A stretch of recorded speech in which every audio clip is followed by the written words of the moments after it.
দেখো বন্ধুরা, নতুনভাবে একটু চিকেন বানালাম। প্রথমে তেলটাকে গরম করে তার মধ্যে জিরে, তেজপাতা আর ওটা গরম মশলা ফোড়ন দিয়ে এটাকে চিকেনটাকে ভেজে নিতে হবে। হলুদ দিয়ে ভাজবে, লবণ দেবে না। ভাজা হয়ে গেলে চিকেনটা ভাজা হয়ে গেলে চিকেনটা ভাজা হয়ে গেলে তার উপরে কাঁচা পেঁয়াজ দিতে হবে, দিয়ে মাংসটাকে কষতে হবে। চিকেনটাকে অনেকক্ষণ ধরে কষতে হবে। কষার পরে যখন কালারটা চেঞ্জ হয়ে যাবে, পেঁয়াজগুলো অনেকটা গলে যাবে, তার উপরে হালকা লবণ দিতে হবে, আর একটু দিতে হবে। তার আগে আমি পেঁয়াজ, আদা, রসুন, কাঁচা লঙ্কা, গোটা জিরে মানে একটু তেলের মধ্যে ভেজে নিয়ে সেটাকে পেস্ট করে রেখে দিয়েছি। তার সঙ্গে টমেটোও দিয়েছি, তো ওই পেস্টটা আছে।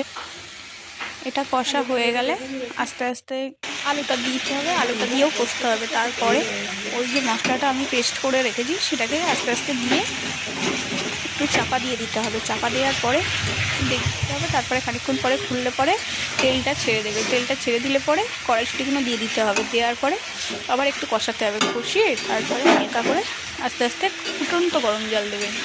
দিয়ে একদিন খেয়ে দেখুন, তারপরে বলবেন। আর আস্তে নামানোর আগে আপনি মিট মশলাও দিতে পারেন, গরম মশলাগুলো দিতে পারেন। ভালো করে কষাতে থাকতে হবে। আস্তে আস্তে যখন তেলে দিয়ে যাবে তখন আলুটা তুলে দিয়ে শুকিয়ে নেড়ে ছাড়তে।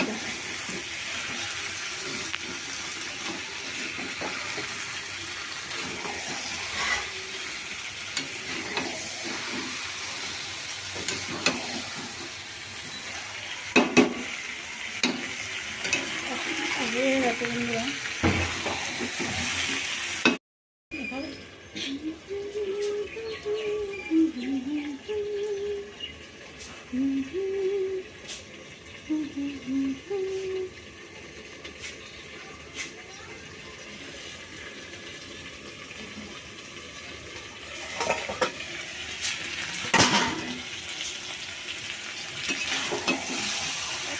হয়ে গেছে, আমি কড়াইশুঁটিগুলো দিয়ে দেবো।